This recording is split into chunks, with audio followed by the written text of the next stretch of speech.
comment on va? Il va très bien. C'est vrai? Pleine forme. Ça se fait que t'es en pleine forme? Bah, je suis en pleine forme. T'as un tas de soucis, t'es en pleine forme, toi. Pas de soucis. Quel sujet? Bah, tu m'as demandé de te prêter 500 000 Oh, euros. il va pas recommencer. Ah, si j'avais besoin de 500 000 euros, j'aurais pas dit, pas de soucis. Non, mais je suis désolé, les gars. C'était un vrai Quel souci. gars? Yo lo primero que entraba a donde me colocaba pedía el día de descanso ya. Y me dice, hago yo, ha entrado usted y ya está pidiendo el día de descanso. Si.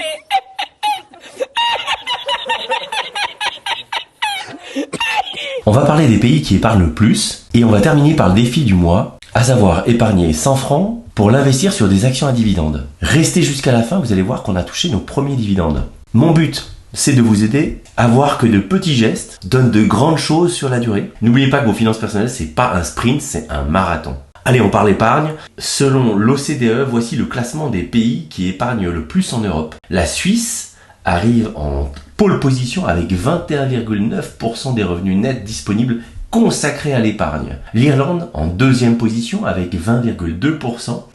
Les Pays-Bas en troisième position avec 17,5%. C'est bien, la France se classe comme un assez bon élève à la huitième position avec 12,8% d'épargne. Au niveau mondial, c'est très intéressant. Ce sont les Chinois qui sont les plus gros épargnants, comme on peut le voir sur le graphique, avec environ 34%. À noter qu'en 2021, les mesures de confinement ont permis aux ménages en France et en Europe d'économiser une grande partie de leurs revenus. Et oui, la société de consommation a été stoppée net. Seule possibilité pour les gens, se recentrer sur les activités pratiquées au sein du ménage. C'est à ce moment-là qu'on a vu des titres boursiers comme Netflix passer de 369 $ le 1er février 2020 à 690 $ le 1er octobre 2021. Vous mettiez 10 000 francs en 2020, un an plus tard, vous étiez à 20 972 francs, soit plus de 100%. Maintenant, on passe au défi du mois. Alors, petit mea culpa, le mois dernier, j'avais pas mal de jobs, donc j'ai pas pu faire de vidéo. On m'a proposé une cigarette.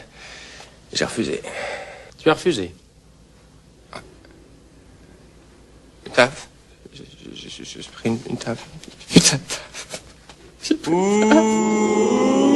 Donc on va placer aujourd'hui 200 francs pour garder la régularité des 100 francs investis chaque mois. Je rappelle que ce défi, nous l'avons commencé fin août 2023. Petit tour d'horizon concernant notre portefeuille d'actions. On a 4 actions pour AGNC. Je rappelle, c'est donc un titre qu'on appelle un REIT. C'est plutôt donc dans le domaine immobilier qui nous verse des dividendes tous les mois.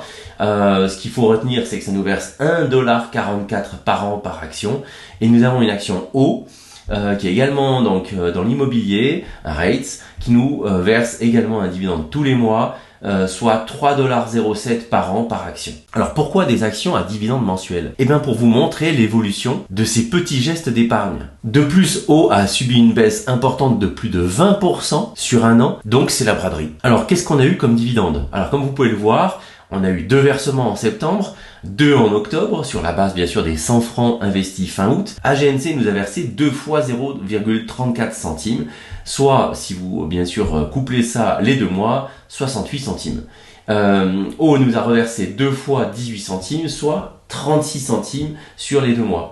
Bien sûr, ça ne paraît pas être grand chose, mais donnez-moi quelques mois pour vous montrer la puissance des intérêts composés cumulés avec les dividendes. Il est temps d'acheter. Maintenant, on va prendre 2 actions O, ce qui nous monte au total de 3 actions, 3 fois 3,07 $ par action par an, ce qui nous fait 9,21 $. On va prendre 14 actions AGNC, ce qui nous montrera au total de 18 actions. Cette action AGNC donc nous délivre un dividende annuel de 1,44 $ par action, ce qui veut dire 18 fois 1,44 fait 25,92 là-dessus. Donc je rappelle que ce ne sont pas des conseils financiers, mais chacun est responsable de son argent. Au plaisir de vous retrouver dans quelques semaines pour réinjecter de l'argent dans ces 2 actions à dividende.